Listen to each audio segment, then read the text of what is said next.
Anyway, let's continue. Trying to sow chaos throughout our democratic process. I should note, Sarah, that Donald Trump was the recipient of this kind of foreign interference back in 2016. He actually encouraged Russia to go after Senator Clinton's emails and then continue to talk about them well into the race. Gen Z grew up in a world where it's not even a fucking question that like someone can be openly gay. Okay? So on that front, they obviously are not going to be anywhere near as aggressive as like a 60-year-old person is on LGBT rights and stuff. Like, even if they're right-wing on other shit, they are still going to be more progressive on things that they take for granted, the social norms, right?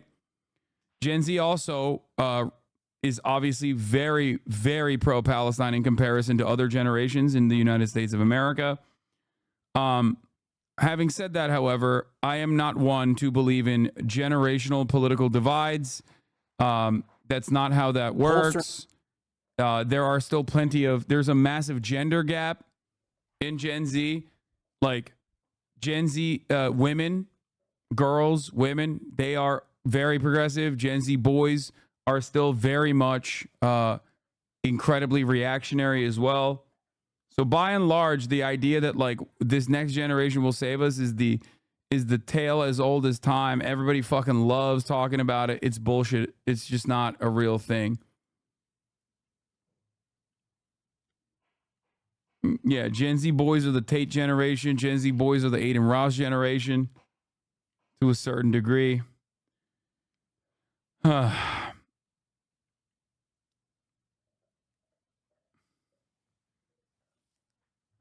It just always, like, the dominoes fall, and at the end of the day, when they get to, like, a voter eligible age, they end up swinging in similar, in a similar distribution of the vote.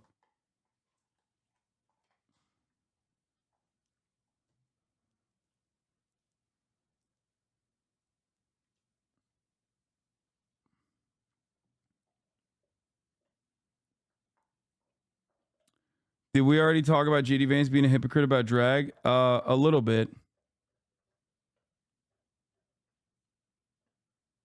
Bro, we all know how this goes. Dems make promises they can't keep and fundraise out the same issues of the next election because a few bad apples voted out of line. It's the same shit, except they've been in power for years now and done none of it. Why do we keep simping for them?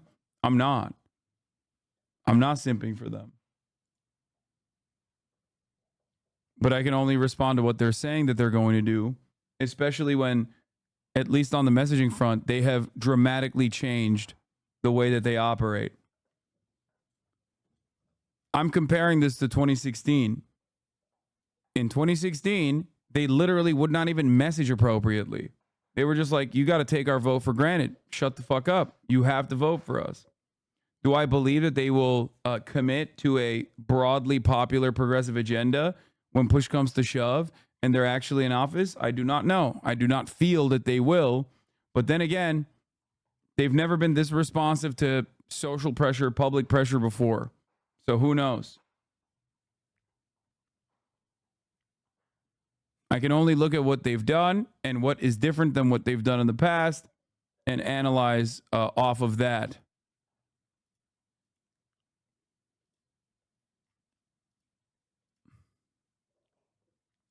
Communication strategist Frank Luntz just held a focus group. Watch this. How many of you were supporting Joe Biden 14 days ago? Raise your hands. None of you. How many of you, if the election were held today, would vote for the Democratic nominee, Kamala Harris? I would. Okay, that's all of you. None of you to all of you. And Frank Luntz is with us now. Frank, so thank you so much for being with us. Let me just ask. Hasan Piker, reply guy Frank Luntz.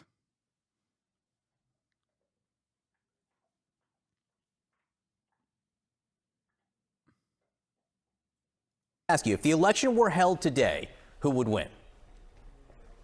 She would win. And I want to emphasize, it's not just about momentum. And I thought your commentary just before this was dead on. It's also about passion. It's about commitment. And Harris voters are even more eager to vote for her than Donald Trump voters are to him. We've not seen that in the entire campaign. Call that intensity. And her campaign is generating the intensity.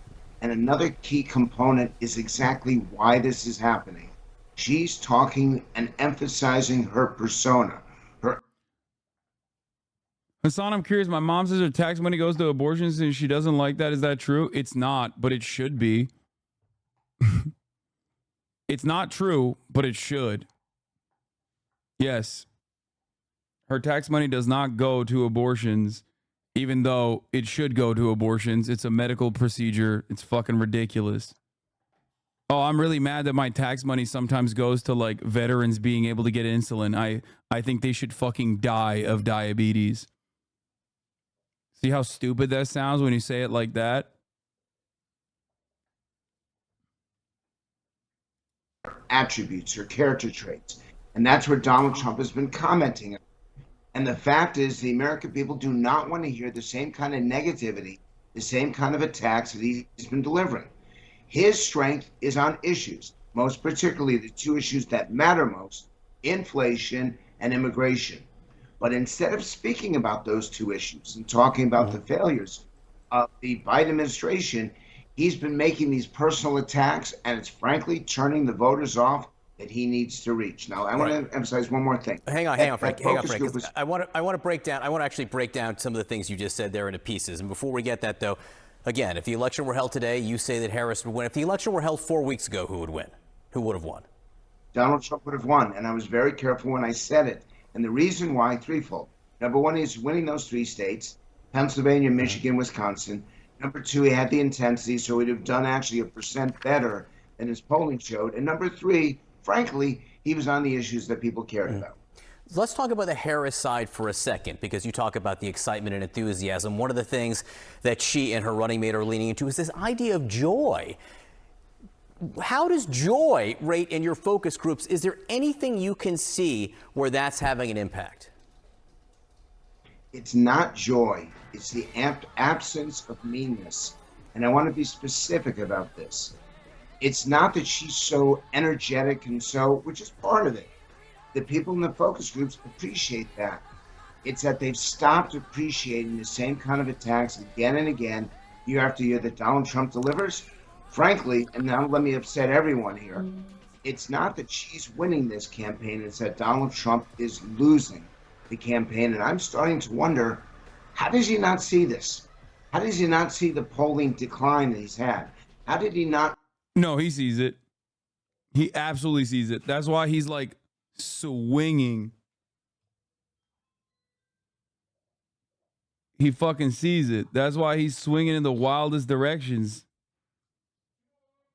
Delivery geldi. Hayır. If he hadn't noticed it, he wouldn't be lashing out this aggressively. Read and understand that people were fed up with a 93-minute convention speech that was really great for the first 30. You know his ass is fucking desperate. He started posting on Twitter again. Come on, dude. 30 minutes and got really awful at the end. We are different people than we were when he was first elected. We are a different country in 2024 than we were in 2016. And I don't think that he understands it. Last point, I don't think it's his campaign, because I see the stuff that they put out. I think it's actually the candidate that's responsible for this. Look, at all the reporting over the last 3 days has seemed to indicate that the leaks, the likes of which we've seen, generally speaking, are to send the candidate a message.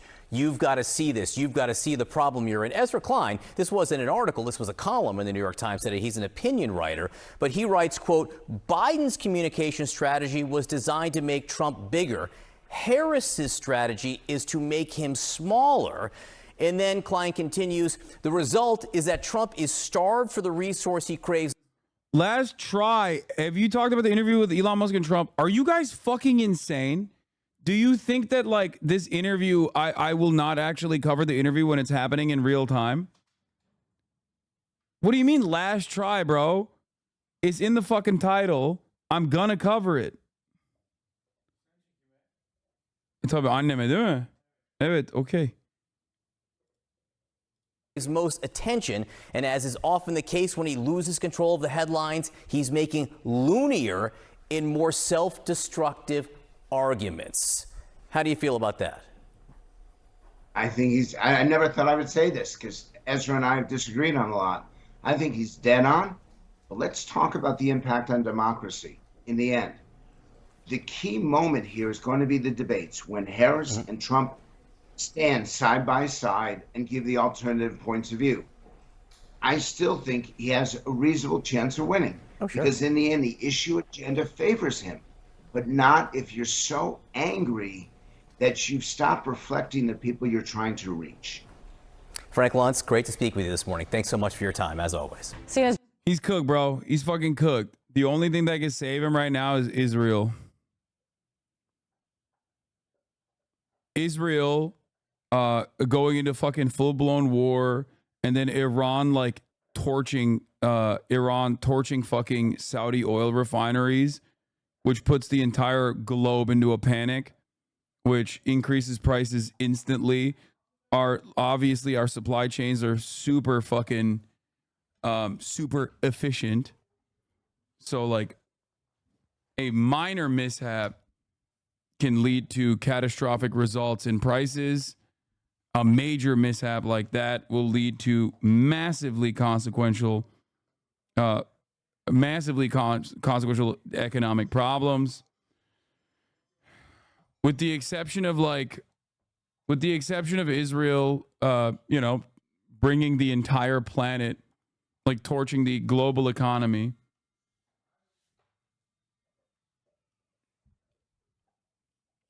By behaving like the mad lads that they are. It's pretty fucking cooked for Trump. I'm telling you right now, they're going to fucking pull the immigration button again. Right now, border crossings are down. Okay.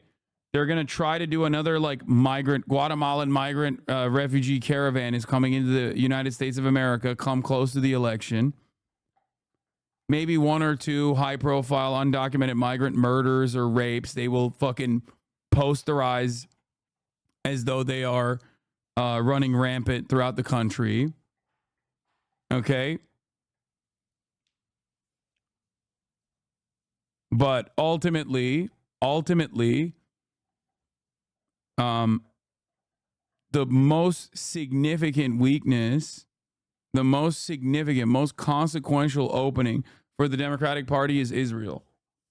It doesn't seem like it right now because we're so invested in the Kamalamentum.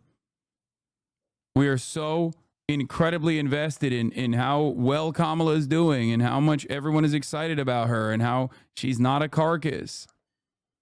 But that shit's right there, dude. It's right fucking there. Those are the two. I mean, when we say we, you know what I mean. Shut up. I'm talking about most people in our generation, people that are paying attention now, they're seeing this change of pace. But while the Israel equation is still just sitting right there, that leaves a massive opening.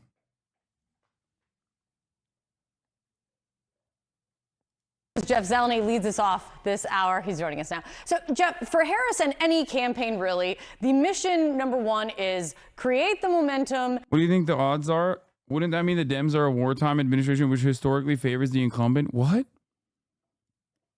No, not at all. No, 9/11 is very different. We were attacked on 9/11. It was a unique moment in American history. America has rarely ever, due to its position on the globe, America has rarely ever withstood direct attacks.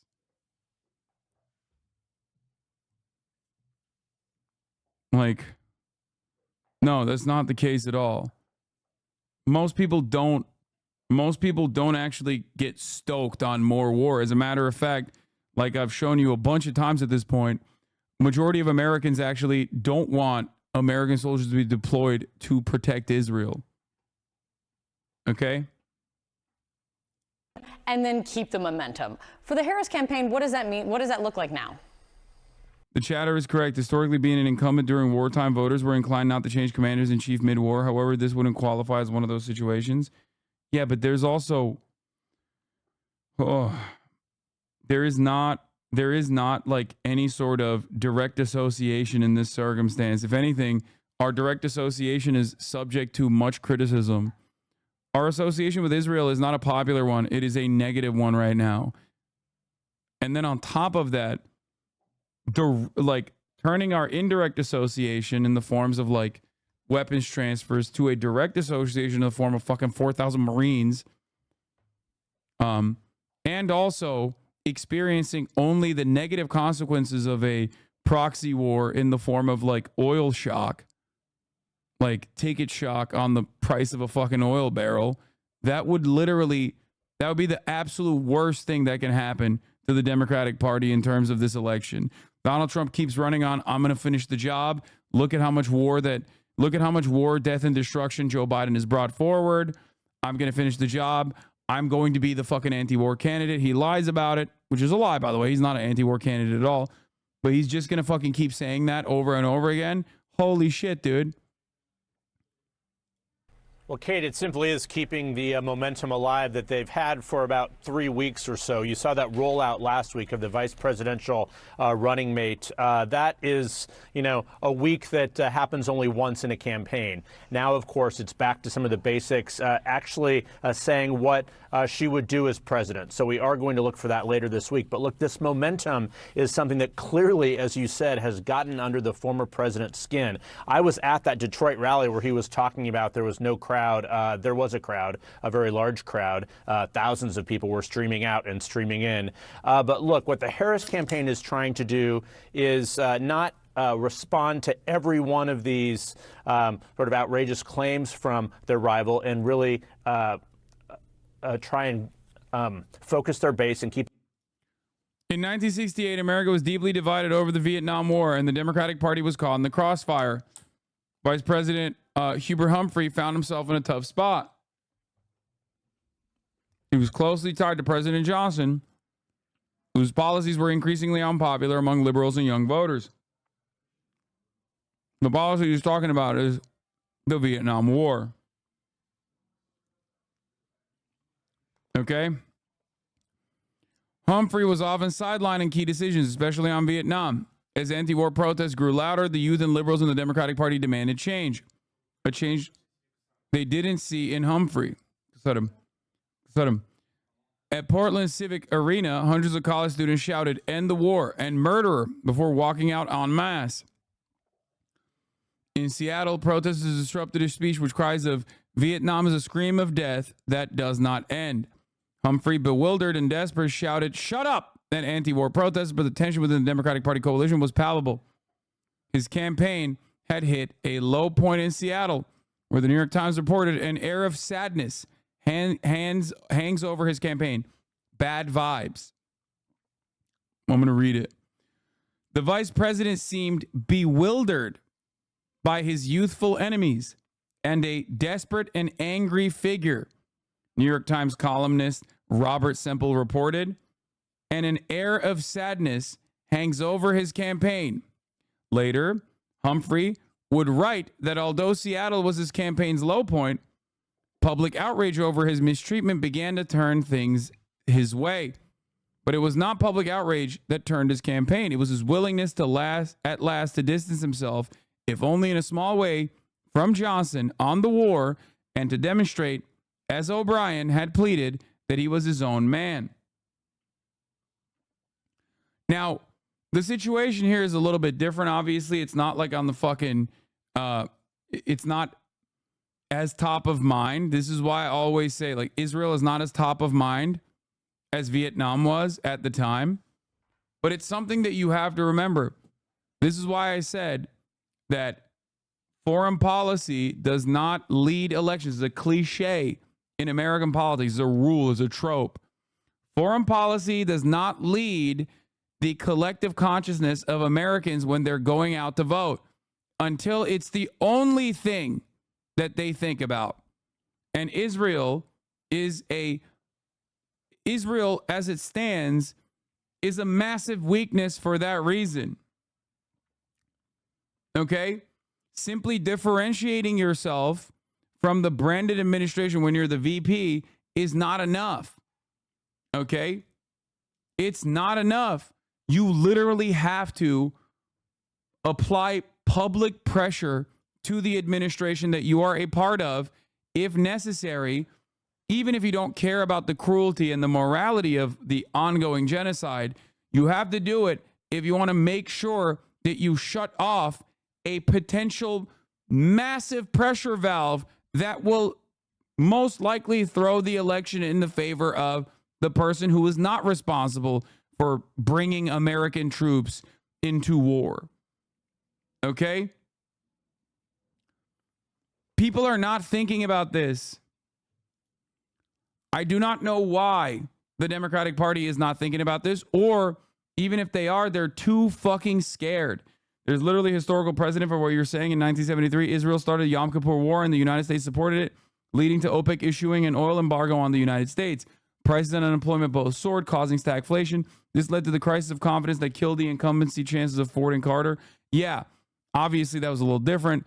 That's when there was a little bit more backbone from OPEC, especially Saudi Arabia. That will not happen. We have definitely packed that shit up completely. But it still doesn't change the dynamic of Iran potentially retaliating to Israel, and then Israel forcing the United States of America to go in and defend Israel. Okay?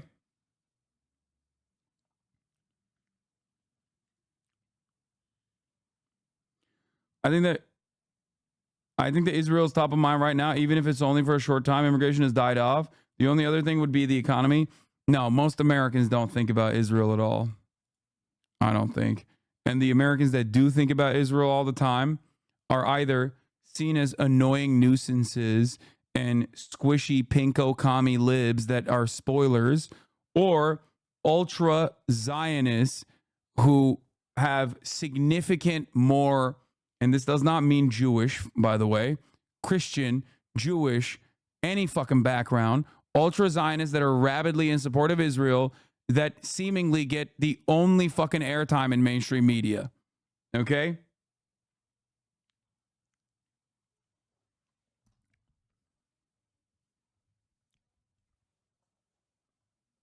Anyway, having said that, however, college students are going to get back to school soon. Protests will start up again, I suspect. That will put this issue in the forefront again. It is not one that I believe Kamala Harris can run away from. It is not one that I think Kamala Harris should run away from. I hope that students protest on college campuses immediately. I hope that they start the encampments again immediately. Okay?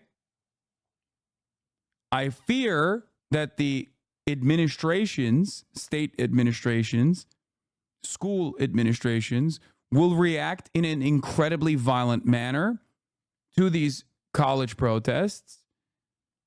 And that will most likely, once again, refocus the attention from the media on the college protests. And it will continue to erode the confidence that people have in the Biden administration and in the Kamala ticket as well. Why don't you protest? I do. What the fuck?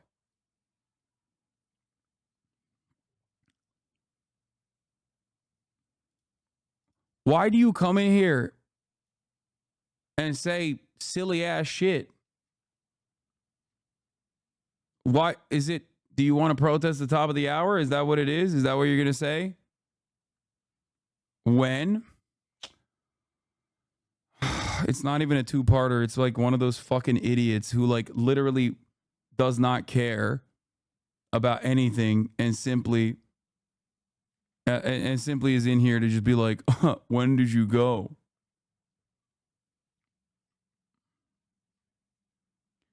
Yeah, dude. Not only do I protest, maybe I care about the top of the hour. Okay, take a week off, dummy. No two-parters. Random and rare Hasan. This caught me off guard. Oh, the 365 days of click. That's a Hasan Abi head. Family fully loaded. We got Potato fully loaded. We got me and Marley. We got Blade in Manhattan. We got Blade Vamp in the city. He always puts me in his videos. We got I Am Vaccinated. We got Dread Claws. We got Hitch. We got Hitch. We got Hitch. We got Family. We got Home Depot Lost in the Lumber Aisle. We got House Alone. We got Cussy. We got Cussy fully loaded. We got House. We got Marriage Smashers. We got Will Smith's iPod Shuffle. We got 305. We got Mean Chef. We got You Can't See Me. We got Saving Private Rogan. We got P.S. I Love U-Haul. Yeah. He does that all the time. Anyway, the 3-minute ad break is upon us, ladies and gentlemen, boys, girls, and MBs. At the top of the hour, as you know, if you no longer want to see those ads, all you need to do is subscribe, which you can do for $6 or for free. Who will damage themselves the most in this Trump-Elon interview? That's a great question. That is a great question. 0 out of 10? What the fuck do you mean? I already responded to that one person trying to do a two-parter. So there's a potentially election swinging number of people who are not going to vote for our candidate because of her position on this one issue, an issue that we also disagree with her on. So given that our top #1 priority is getting her elected and keeping her opponent out of office, I feel like we should be spending all of our energy and resources on getting her to change her position on this policy so that she can be someone that people actually want to vote for instead of someone they feel like they're obligated to vote for, and those people who weren't going to vote for her based on this wedge issue will vote for her over the other guy. Like, if we want to keep the other guy out of office, bringing her attention to the fact that this one issue has a very good chance of losing her the whole election should be like our #1 priority so that she actually becomes a viable candidate and has a much better chance of winning. People don't see it like this. People don't analyze it like this. That's why I keep saying that, like, Israel might not be top of mind now, but it has the capacity to become top of mind at any moment. With all of the potential student protests that will inevitably come back, with the fact that, like, just you're leaving a massive opening on an issue that will make Trump look good just by the virtue of not being in a position of power while it's happening. That absolutely. The newest New York Times poll shows the 1% list is an issue they're concerned about. What? Though it was nationally. Oh, Israel-Palestine? Yeah, I know. I don't know if it's at 1%. It's not something that voters are taking into consideration at all. As new semester looms, students and colleges brace for more protests. To many pro-Palestinian campus activists, it was a crushing coincidence of the calendar. Just as nationwide protests over the Israel-Hamas war were coming to a crescendo, the spring semester ended and the students cleared out. The sounds of bullhorns and chanting suddenly went silent. It was definitely very jarring, says Junior Marie at Del Grosso, a student organizer at Barnard College. I wanted so badly to still be in New York. I wanted to be there organizing. Hundreds were arrested at the encampments, including Gross, who was taken in twice. Like many students, her criminal charges have since been dropped. Okay? Foreign policy is not top of mind for people. I know I'm saying top of, and you guys are getting fucking triggered with your ad PTSD. Foreign policy is not a major motivator for the ticket until it's the only thing people are thinking about. Okay? You get all these student protesters on the campuses. My worry is that the trajectory Israel is on is one where it will only become less politically smart for Kamala to come out in favor of an arms embargo. If they start getting into war with other nations, the popularity of supporting Israel's defense will only come stronger instead of weaker. No. That's why I'm saying they need to nip this shit in the bud before. That's why I am saying they need to nip this shit in the bud before this becomes a major issue. It is so fucking stupid for them to leave it on the table thinking that Kaya Place, you know better. little lady.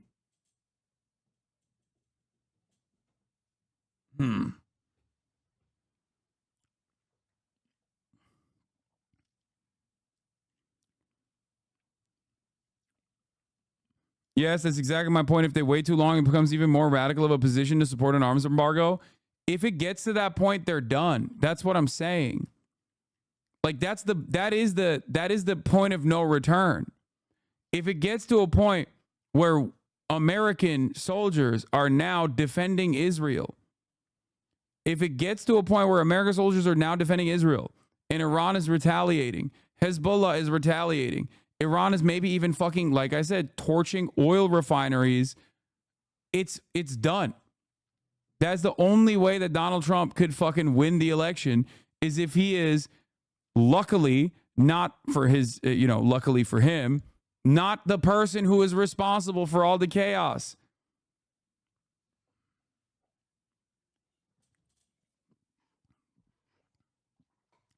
But you really think we're invading Iran with boots on the ground? No, I never said that. What the fuck? It's not about invading Iran with boots on the ground, dude. The fuck? I still doubt Trump would win? Nah. No way.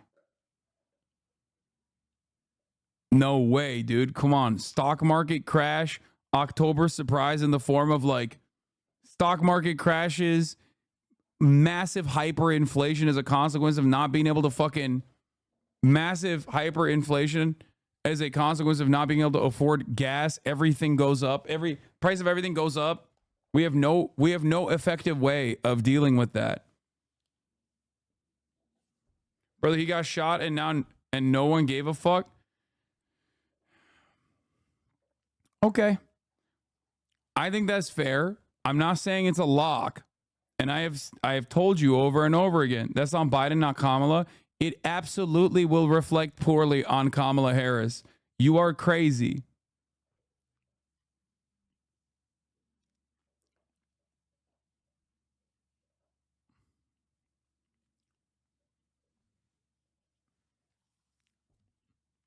Like, what I'm saying is obviously an insane situation, right? What I'm talking about is like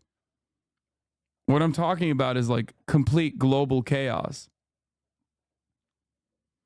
Why is chat so sure Kamala is going to win? Because she's up 2% PA 80 days before the election at her peak mass delusion event? I know. Even Kamala Harris doesn't agree with you guys, by the way. She does not think that this momentum will continue. And that's the reason why she keeps saying, sorry, Hasan, but it won't be hyperinflation, a phenomenon that only occurs when you try to buy international debt held in a foreign currency by printing money. Otherwise, it's superinflation. Sorry, superinflation, not hyperinflation. Given the Biden admin pushing the ceasefire this week, coming out for a position Biden doesn't endorse right before the DNC, I don't think it'd be smart at the moment. Party divided narratives and anti-Semitism from the right. Better to wait till Israel kills the talks first and then go more like embargo. I don't think it's going to. I think if Israel kills the talks, there is, even if Israel doesn't kill the talks, right now the talks are already on shaky ground. And Iran says they might retaliate any moment.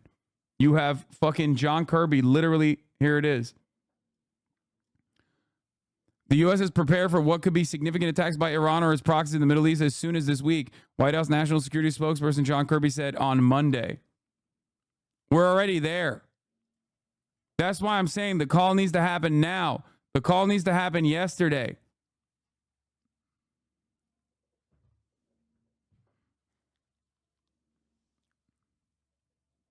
I believe we're already there, even if this administration or Kamala decided to do a 180 on Israel is coming, brother. I think the only thing that stops that from happening is either, one, Iran demonstrates restraint once again. Iran demonstrates restraint for some reason that I do not understand. Or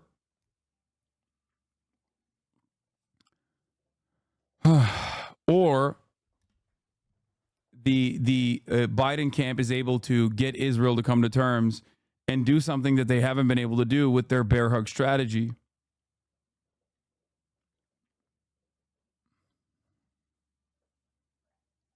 And no, it was not the Hamas leader that pulled out.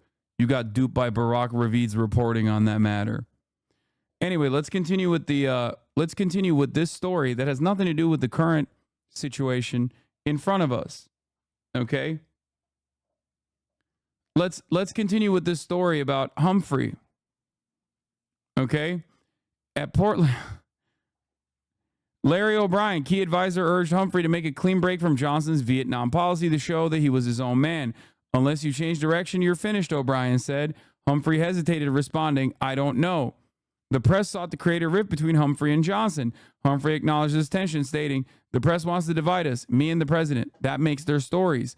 Johnson weighed in, asserting that it was not proper for the VP or an ex-VP Nixon or an ex-President Eisenhower to play commander-in-chief. He emphasized that war policy was a matter for the incumbent president to handle until July 20th, 1969, not for campaign speeches. Humphrey's hesitation to break from Johnson reflected the complexity of his position, caught between asserting his own path and maintaining loyalty to the administration. This delicate balance would continue to define his campaign strategy. Finally, Humphrey decided to distance himself from Johnson's Vietnam policy. When asked by Senator Fred Harris whether he would seek Johnson's accord before delivering the speech, Humphrey firmly replied, hell no, I'm not going to ask. I did that once. Humphrey's speech, given without the White House seal, positioned him as a citizen rather than a vice president. Humphrey called for a timetable for troop withdrawals within the next year, including a ceasefire, troop withdrawals, and free elections, including the communists. After the speech, Humphrey said, stating, I feel good inside for the first time. While the speech was carefully worded not to upset any major stakeholders, it did chastise war protesters and subtly position Humphrey against Nixon without directly opposing Johnson. Humphrey went ahead in the polls against Nixon. The protest signs that had once targeted him were replaced with messages of support. If you mean it, we are with you. And hecklers for Humphrey, we came back. Johnson, feeling betrayed, warned, if you don't want it in the front pages, you better quit it, and instructed Humphrey to avoid mentioning Vietnam before the election. This boxed Humphrey in, a strategic move to prevent Nixon from gaining ground. As the North Vietnamese delayed agreeing to American demands in peace talks, he fumed, fearing Humphrey's speech jeopardized negotiations. He called Harriman a damned fool and worried Humphrey had given away too much. In the final days before the election, Johnson made a desperate move to announce bombing halt just hours before the election without formally recognizing the NLF. This decision, aimed at swaying the electorate, only added to the chaos, leaving Humphrey to manage the fallout. Nixon's campaign capitalized on public dissatisfaction with the war. Secretly, he worked to delay the Paris peace talks, undermining both Johnson and Humphrey. He encouraged South Vietnam's leaders to stall, promising them a better deal if he won. Kissinger, yes, you are right. Thank you for this. Kissinger, who was actively working with both campaigns, leaked information to Nixon team and South Vietnamese to sabotage peace talks with the North because Nixon campaigned on ending the war.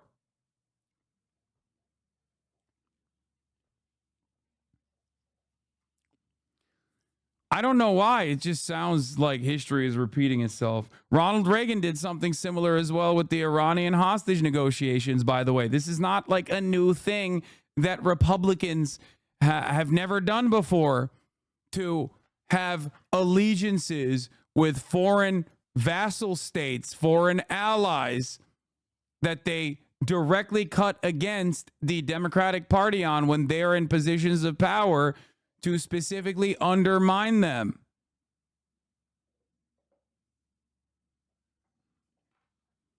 Seems kind of fucking illegal. It is, but nobody does anything about it. So why the fuck should you care? If you're a Republican, why wouldn't you?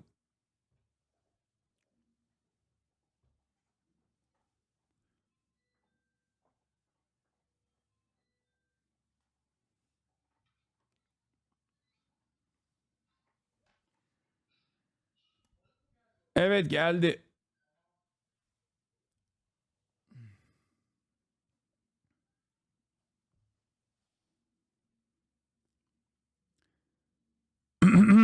Nixon's behind-the-scenes efforts aimed at preventing any breakthroughs that might help Humphrey by stalling peace talks. Nixon ensured Humphrey couldn't claim progress in ending the Vietnam War.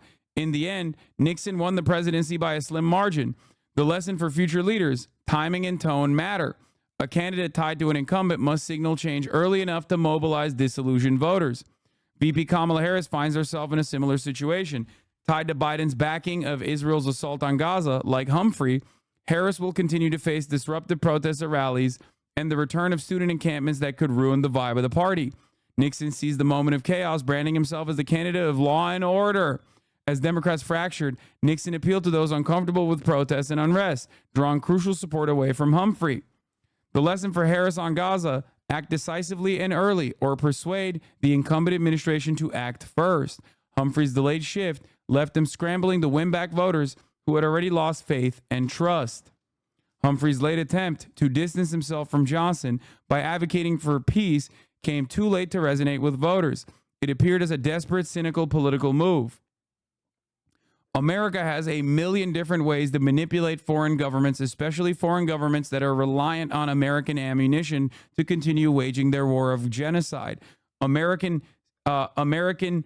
help, American money that keeps their economy afloat in times of need. Israel is very different than the South Vietnamese government, especially on that front.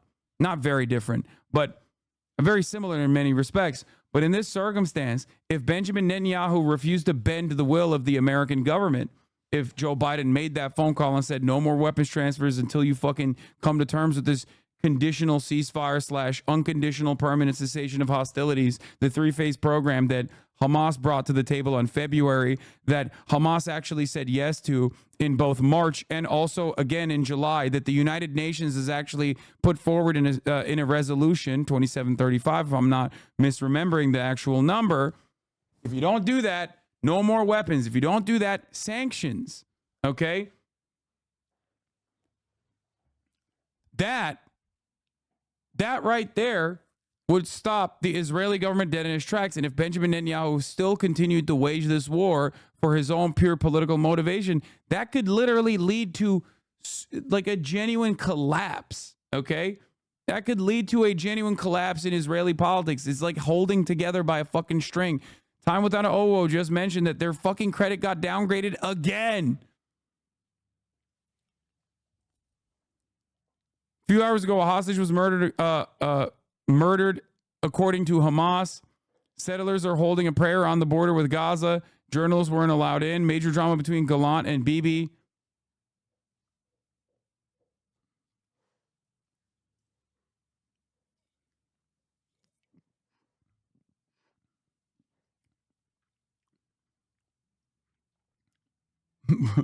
A chatter said, "Where will the Jews go? Madagascar."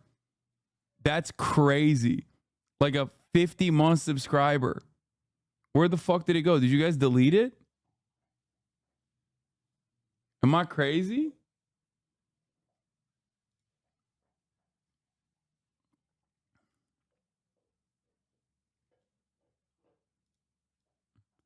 Bro, are you insane? Forcing Israel is referencing the Hitler guy. No, I know. Forcing Israel to stop conducting his genocide is good for Israel, okay? It's not bad for Israel. It's good for Israel.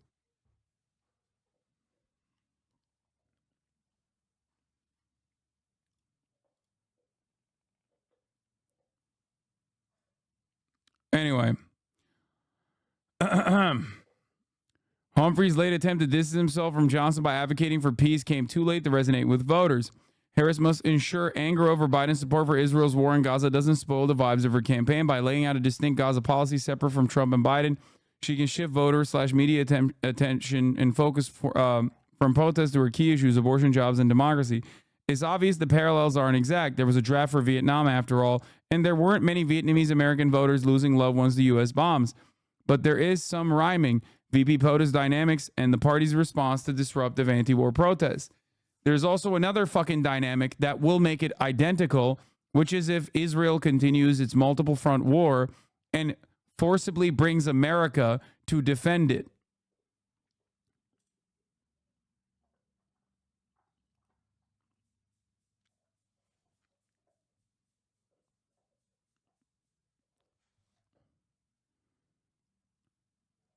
At that point, now you also do have a massive global crisis.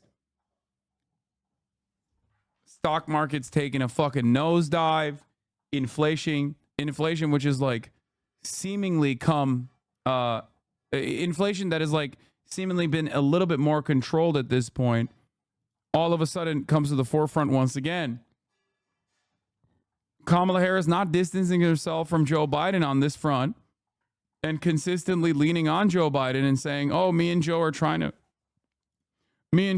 fix the situation over and over again is actually very foolhardy. Okay?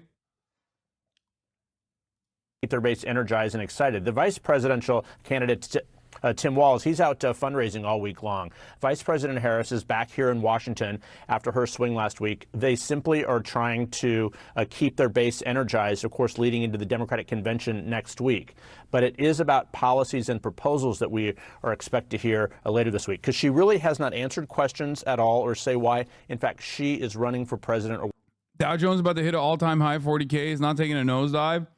Brother, I said, not right now. Things are good right now. But they have the capacity to be very bad. They have the capacity to turn seemingly overnight into a massively consequential problem in terms of the re-election chances of the Democrats. As in, if, like I said, Iran retaliates, okay, and then Israel goes nutty mode, and then American troops that are in the region now are called into combat to defend Israel, something that is broadly unpopular with the American electorate, that will be even less popular once they actually do start putting themselves in harm's way in defense of Israel. The stock market will take a fucking nosedive if oil refineries start getting torched. A lot of people don't understand that Saudi Arabia is in striking distance of Iran in terms of its oil refiners, in terms of like global oil production being completely disrupted.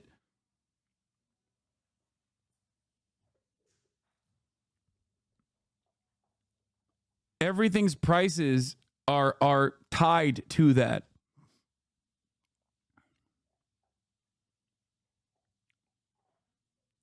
What she wants to do as president in her first term of a Harris administration. So, of course, they have to put some more meat on those bones, Kate. Well, let's talk about the meat on the bones. Republicans are attacking Harris. Sure. We heard that. Why are people mad at Israel for being brutally attacked?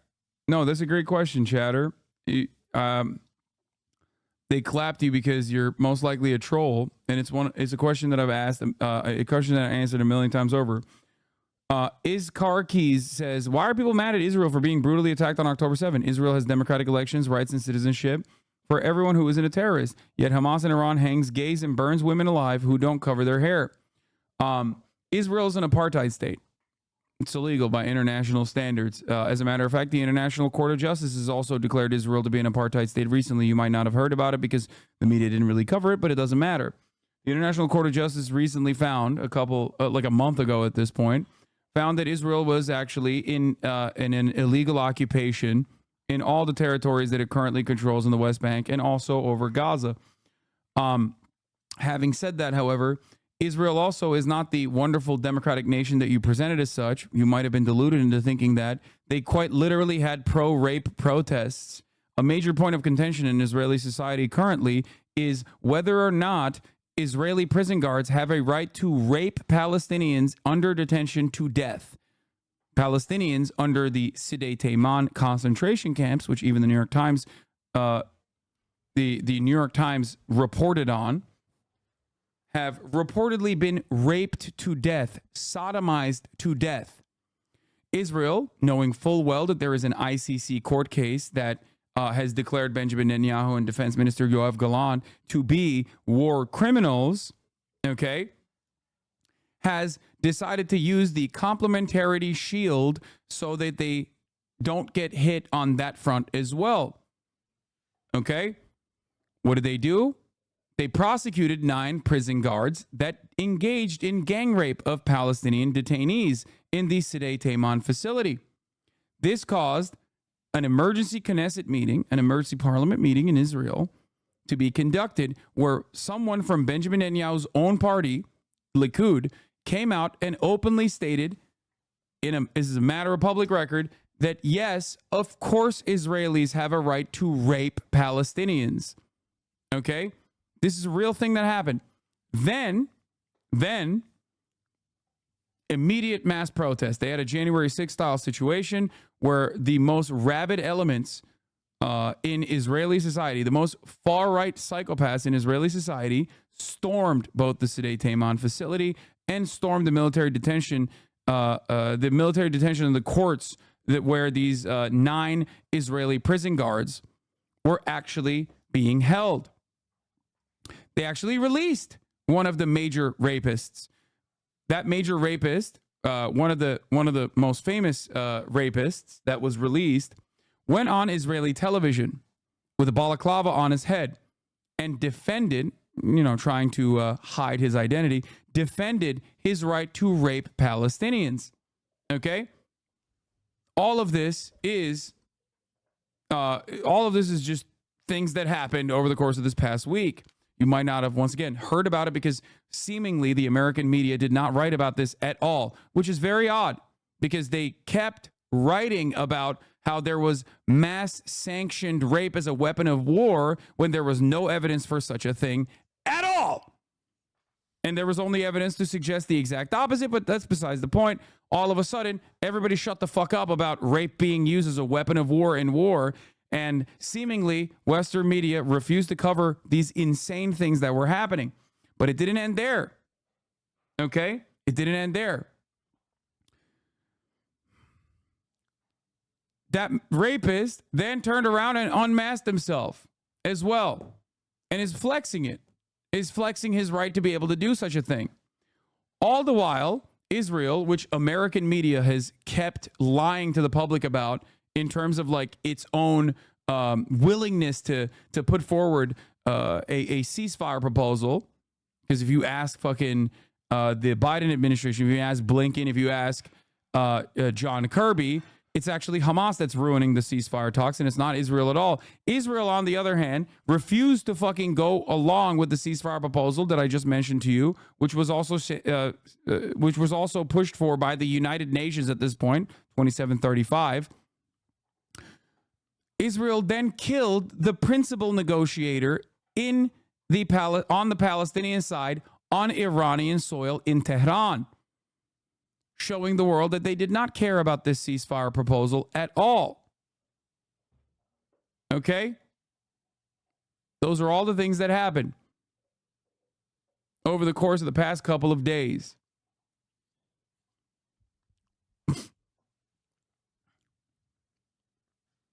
It's shocking when you say it. It's unbelievable that this is the reality we live in. So yeah, I hope you understand that maybe you were a little deluded into thinking that this was this like democratic country.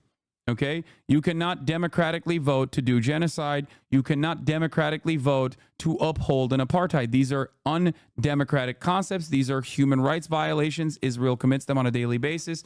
And we here in the United States give them unconditional loyalty, support, and weapons for them to engage in this kind of conduct. As a matter of fact, the Biden administration, after all of this shit was going on, turned around and released $3.5 billion for Israel. Okay? That was a couple days prior. The Biden administration then also sent or authorized 6,500 rounds of ammunition to be transferred to Israel. Israel, in a matter of hours after the revelation, turned around and used GBU-39 bombs, Boeing weapons, on a crowd of people that were praying in a mosque. They killed 93 Palestinians in this strike. Okay? 93. They were praying in a mosque. It was near a school compound as well.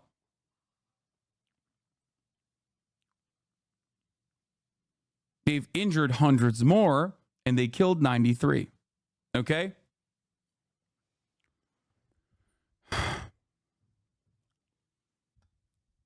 Does that strike you as a normal country that is genuinely worried about its own security? Or does it strike you as a fucking psychopathic, rabid, fascist nation that is doing their own version of the NSIG with the most Hitlerian politics you've ever seen?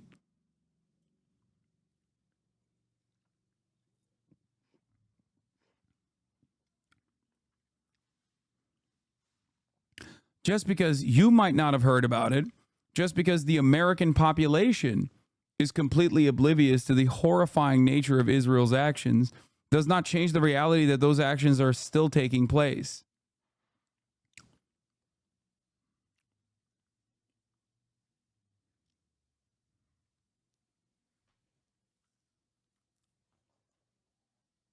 Let's continue. That from J.D. Vance, I heard it from surrogates who were on the show just this morning that Kamala Harris is not rolling out enough policy.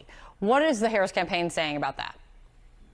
Well, look, it is very early in her candidacy, so we are starting to see more. In fact, we heard of some policy proposals late last week. She was talking about the border bill. She said if she is president, she would sign into law the border bill. Oh, another thing the Biden administration also quietly did was stop the investigation into the war crime unit in the West Bank. There was a unit that was like responsible for obvious war crimes. Biden administration also supposedly sanctioned a couple settlers, 6 of them, and then refused to sanction them later down the line. And also quietly stopped the investigation into the war crime unit inside of the Israeli occupying force. So, you can fantasize about certain things, but it doesn't change the reality. It is not a tenable or defendable position at all. It is completely at odds with like morality, unless you're just, unless you've completely lost your fucking mind, I guess. Venom Card Collector says Hamas would do the same thing to Israel if they had the upper hand. Yeah, that's a wonderful fantasy that dominant forces always have. White supremacists also thought that this would happen to them if they were to free the slaves. Do you feel like those were the good guys throughout history?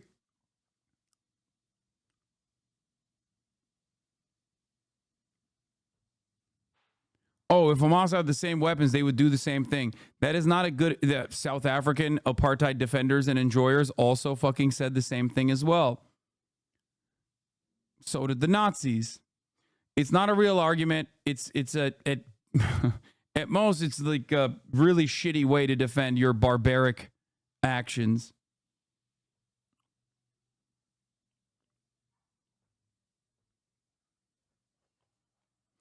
You said last year Trump would win if he started tweeting again. I know the situation changed drastically since then, but where are you on it now? No.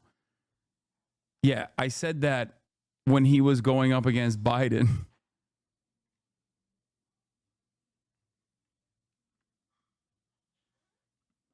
I said that also at a time when like Trump was having a hard time penetrating into a mainstream audience.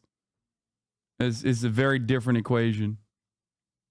That was going through Congress. It's also the reason why I always tell you, like, when I'm giving you predictions about what will happen in an election, I always fucking tell you, you cannot predict these things, okay? Like, it doesn't, like, there are so many insane things that occur in every election cycle at this point. Like, you're delusional if you think you can just, like, make an accurate lock that far out. Think about the last month. Congress, promoted by a Republican Senator James Lankford of Oklahoma, and a bipartisan group that was derailed in Congress by the former president. He told. But like, what is it? What is this? Whataboutism? Yes, Israel's developed into an apartheid state that does unspeakable things so awful that most moderates leave the country. No, they don't.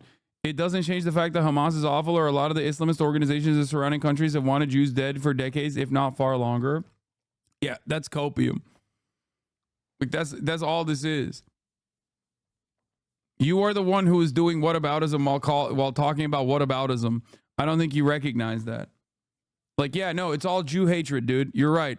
It's definitely that. Like, you talk about anti-Semitism as though we're talking about like some fucking neo-Nazi in the United States of America, like drawing a swastika on the side of a fucking synagogue. There is no, like, the understanding of anti-Semitism in the region is phenomenally different, okay? You are operating on Western understandings in this situation. No, Israel is a colonial vestige smack dab in the middle of this fucking region, and it is uniquely brutal to every fucking country in the region. The fuck do you mean? Of course people are going to be like, yeah, I fucking hate those guys. And some of those people are going to say, I hate those guys, and they're Jewish. You want to know why they say that? Because Israel literally masquerades as the Jewish force, okay? It's not the case, but how the fuck are you going to explain that to a dude in, like, Yemen, for example? How are you going to fucking explain that to a dude in Palestine? And by the way, all things considered, they still aren't anti-Semitic, which is shocking to me. Like, Palestinians, for the most part, are not even, like, primed on anti-Semitism in the way that, like, American Nazis are. It is actually a shocking phenomena. The scholar, fuck, what was his name? The professor that was murdered by Israel, who was very active on Twitter, Refat, once famously said, yeah, I was fucking incredibly anti-Semitic, and my opinions changed dramatically when I actually went to the West and I saw that, like, Judaism was not just bombs fucking blowing up my houses. Okay? He met a Jewish person for the first time, or he saw Jewish people for the first time that were, like, anti-Zionist.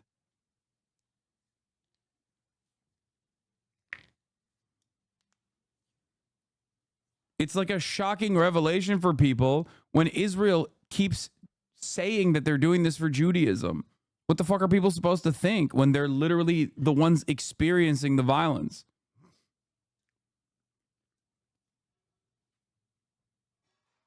Regardless, at the end of the day, your personal convictions do not justify death and destruction anyway. That's why I advocate to give everyone health care in this country, including fucking Nazis, okay? It's not like I'm a fan of them. I despise them. But it's, yeah, I don't know how the fuck I got raided by Majority Report like 8 hours after their broadcast ended.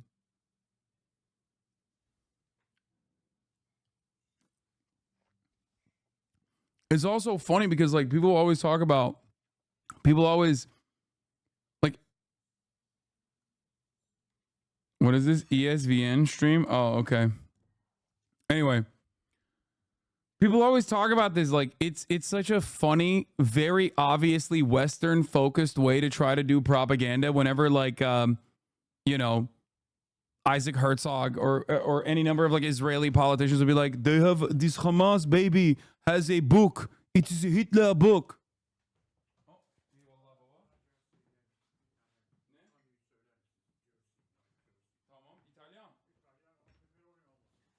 Bana ufak kapta o tahin bir de ufak kapta garlic. Eyvallah.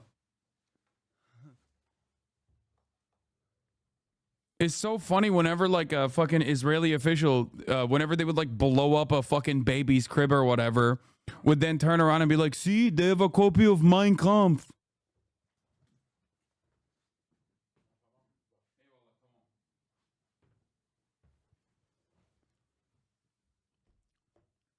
Look, they have it annotated. This Hamas baby has an annotated copy of Mein Kampf. And it's like, it's so obviously like Western focused bullshit. Because, like, for a Palestinian person in Gaza, yeah, in English too, for a Palestinian person in Gaza to develop, like, anti-Semitic fucking tendencies, they don't need to read like a German dude. Okay? It's ridiculous. It's kind of like how if your only exposure to Islam are a bunch of terrorists blowing shit up, of course you're going to say Islamophobic shit. It's not okay, but their Islamophobia is explainable. Just like how anti-Semitism from people who only know Judaism of bombs blowing shit up is explainable, but not okay. Yeah, except Your exposure to Islam or a bunch of terrorists blowing shit up is also silly, because the reality in the United States of America is not that it's Muslims that are responsible for the overwhelming majority of acts of domestic terror since 9/11 in this country. It's actually white supremacists. It's just that the media keeps claiming that it's Muslims. You know what I mean?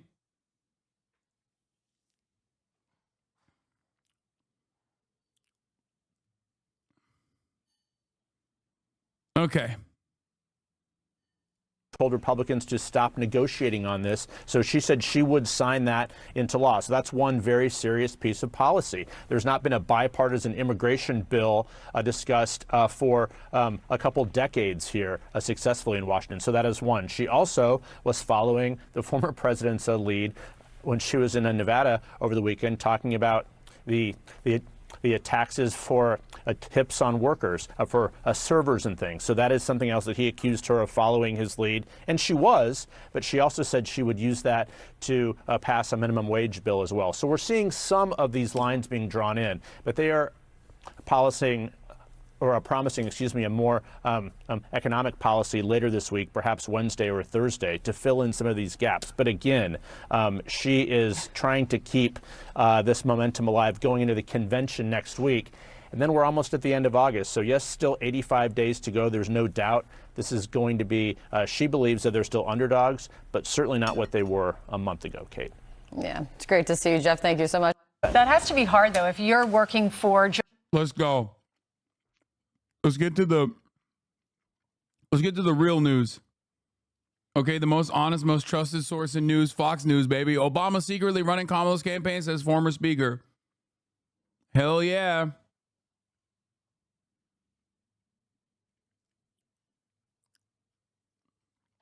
That's what I'm talking about, baby. None of this fake shit no more. We've been watching too much libtard media, brother. It's time to watch the most trusted source in news. Fox News, all right? Uncompromising, truth-telling. Brian killed myself. Joe Biden, and you think he's going to be the candidate. Right. And you're an aide working on his staff or his campaign, and then all of a sudden things change and they push up Kamala Harris. Right. What happens to you? Especially because they have tensions between the staffs. Exactly. Because she couldn't keep anybody. 87% of those staffers have resigned from day one. And then you have the Biden people who think, I don't even know how to work with her.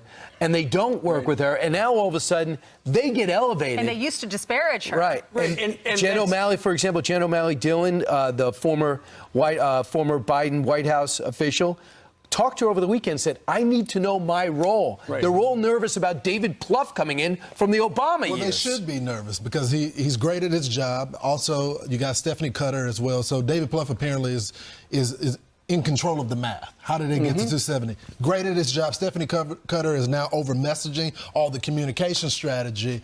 The one thing I find troubling, though, okay, you got David Plouffe and Stephanie Cutter that had a great candidate. They had Barack Obama, someone that was on. This is a plan that was 5 years in the making to get him to the presidency. Now they have Kamala Harris, who they can't put on the road to actually talk to voters on a day-to-day basis. Sure, they can keep her on the prompter, but she's not going to have any of those breakout moments. Now, apparently the tension is because they said that David Plouffe is over the math, but he's really running the campaign. Right. And Jen O'Malley Dillon wants her role to be solidified as the campaign manager. Because when you think about it, the Biden team, which a lot of it has morphed into the Harris team with the re-election in Wilmington. And why is it in Wilmington now? Because she's not from Wilmington. They're the people who thought that in the run-up to the election, they would put Joe Biden at union halls with 80 people. Right. Suddenly, they've got big events where there are in excess of 10,000 people, and it's completely different. And one of the other things, according to this Politico article, that talks a little bit about the tension between the Harris team and the campaign is the fact that apparently there are some people on the on one of the teams that is badmouthed the current vice president who's running for president, and they don't like that person. Right. I mean, you can see they're a big part of the team. Here's the headline of the Politico article. Kamala Harris, United Democrats. Her campaign still has fractures. It talks about how Biden's aides, as you're saying, Steve, in the past have known for their disparaging comments about Kamala Harris. It talks about the daunting task to try to integrate two different political... Drama. Dude, that jersey looks like a Besiktas shirt. Dude, that's so funny. My dad just saw me wearing the jersey and was like, is that a Besiktas jersey or a Juventus jersey? In his mind, he's like, he did not consider that this would be like a Australian Football League jersey. At all.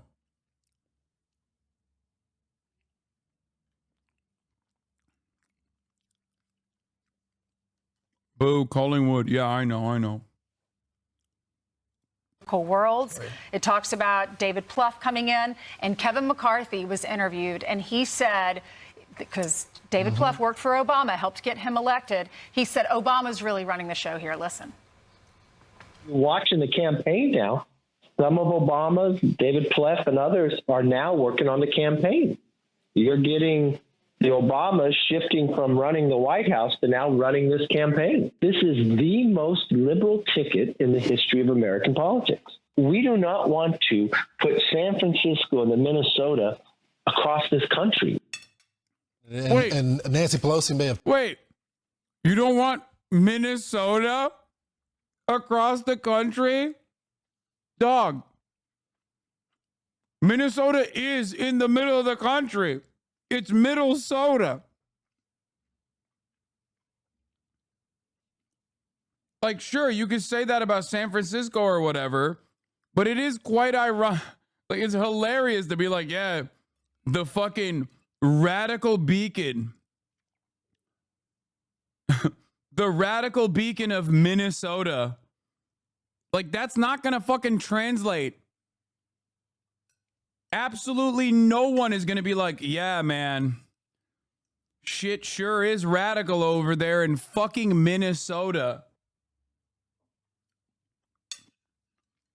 Don't get me started on San Francisco. I'm just saying, like, San Francisco is right-wing as fuck on so many goddamn issues, especially in terms of housing, dealing with homeless people, dare I say even crime. But what I'm talking about is how people think. How people think about San Francisco versus how people think about Minnesota. Okay?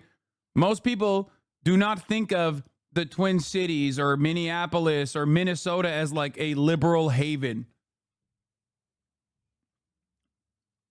Okay? That's not something that is going to be a solid narrative that you can launch in 80 fucking days and successfully bring across. Minnesota has a lot of liberal cities in the fucking same way that Texas has a lot of liberal cities. Like, what are we talking about?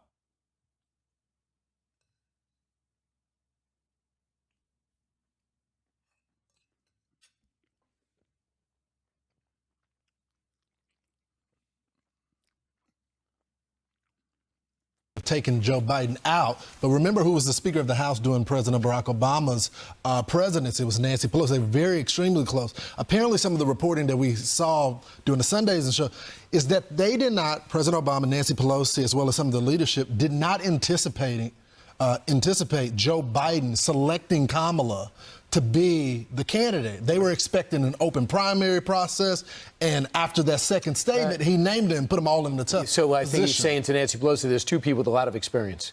Number one, I know you ousted me, but That's right. I'm going to pick who's next. And I That's know you don't like exactly her right. because we saw you on television on CNN when asked, should she be the running mate for Joe Biden? He goes, he thinks so. Right. Remember? Yeah. He thinks so. And how about this? Imagine if you're Julie Chavez Rodriguez and you're running Joe Biden's Campaign campaign, manager. which got a big elevation, right? And all of a sudden you find out now you're in charge of the Sun Belt states. Well, really? and I thought I was Hispanic leading. outreach. Hispanic I, outreach, yeah, I thought I was the one getting to 270. Now David Plouffe comes off the bench, leaves Kellyanne Conway's podcast, and now runs things. So I hope they work it out because she has a history of not being able to work out anything with her staff. Remember, a terrible campaign staff, a terrible vice presidential staff, who I'm not saying they're bad individually, but collectively there was no leadership, and they end up tearing each other's eyes out. I think they're doing whatever it takes to win. We have 30 plus. Yeah. No, literally, yeah.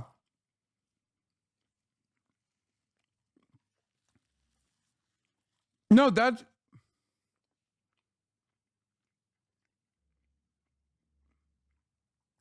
That's it.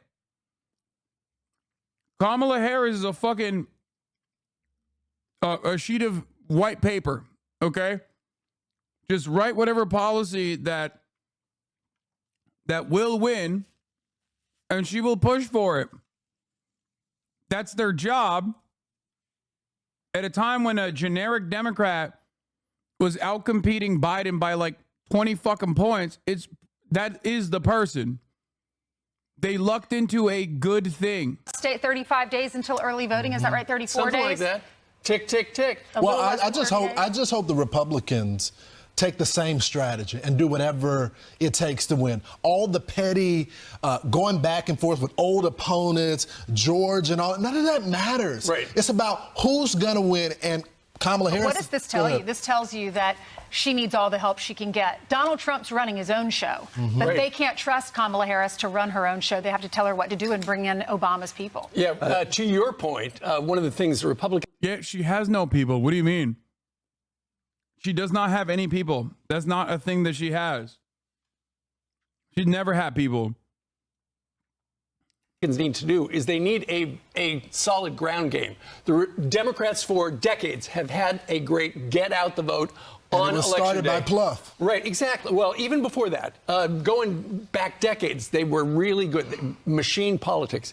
The Republicans right now don't have that. They're kind of farming it out to other people. But behind the scenes, also part of Politico Playbook, it's interesting. Apparently Kamala Harris is getting ready to debate Donald Trump. You know who the debate partner is that they have selected? It is Hillary Clinton's former aide, that Philippe Reines is the guy who's going to actually be playing like Donald Trump. Yeah, exactly. Well, and one of the things they will be doing is they will be trying to get her to pivot. And she's been pivoting on a lot of stuff. Flip-flopping. Flip-flopping, another polite way to put it in politics. Changing her mind, totally. Just like Biden did on day one. Remember all those executive orders, shutting down the wall, shutting down the pipeline? But he did tell us he was... Her staff is dog shit. Now she has her brother-in-law, Tony West, advising her, who is a corporate shill. He really is bad. Yeah. I'm worried about that.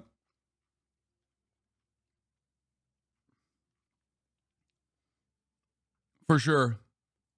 These are like the more boring aspects of a campaign that Democrats will inevitably lean on like their worst instincts on, because it's the type of shit that most people don't pay attention to. When you say Kamala doesn't have any people, do you mean members of the cabinet? No, I'm talking about her team. Like in the Democratic Party, there's fissures.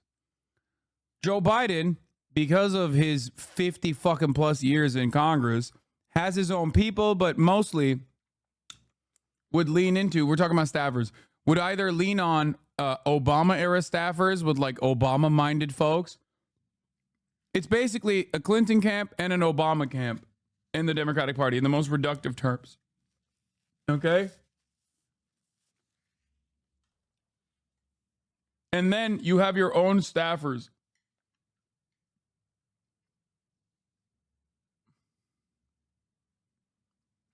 Overall,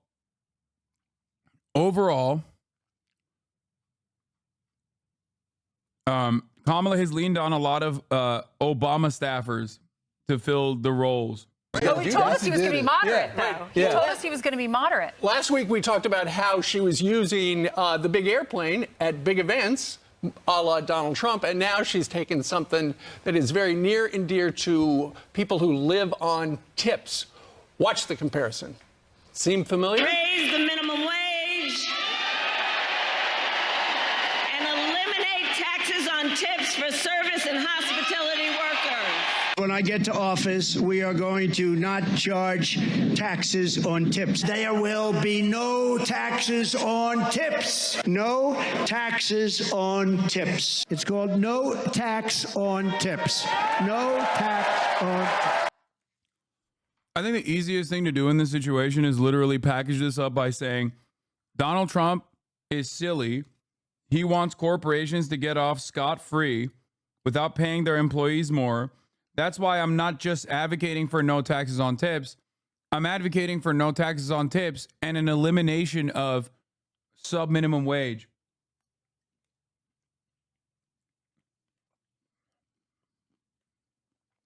Something like that.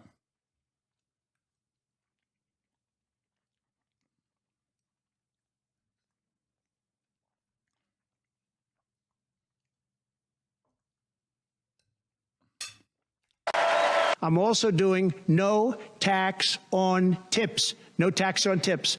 So the question is, does she even know what the policy is when it comes to no tax on tips? Where did did it come from? I still don't think it's a good idea, but that's besides the point. I don't think it's a good idea. It's popular because, I hate to say this, but a lot of people are stupid, okay? Americans are so brain broken that they just like only run on tax cuts.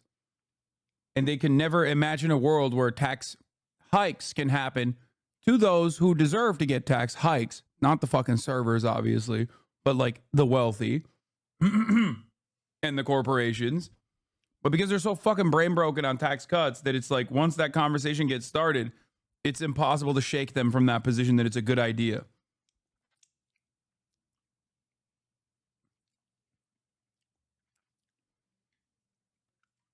Who does it all encompass in it? Also, if you remember, it's not just the tips policy. The Democrats, Joe Biden and Kamala Harris, have already said they want to roll back the Trump tax cuts that are set to expire. What's your position on that? Are you going to be in support of a tax increase on most of Americans that got a tax cut under that bill? I mean, there's been no pushback or And Lauren, curiosity. why now? Why now? Yeah. She's been in office for 3.5 years as the vice president. Or why not do it now? As the vice president, you have some influence. You can.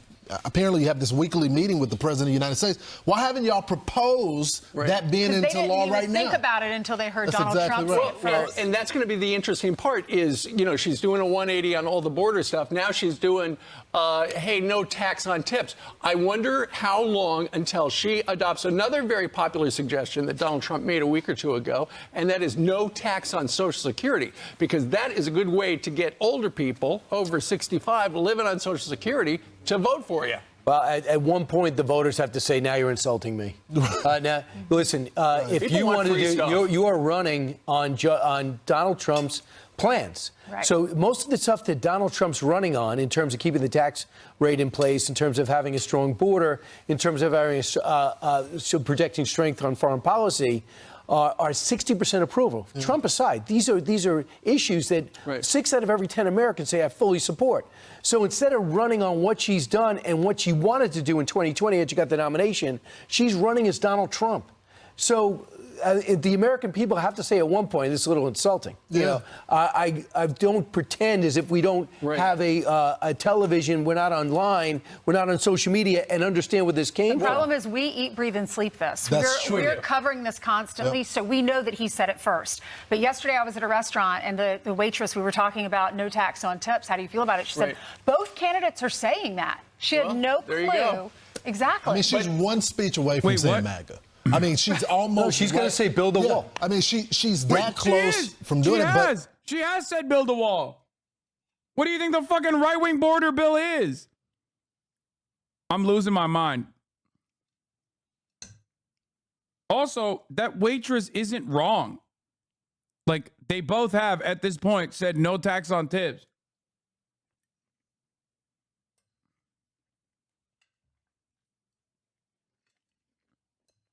The wall thing is so fucking stupid.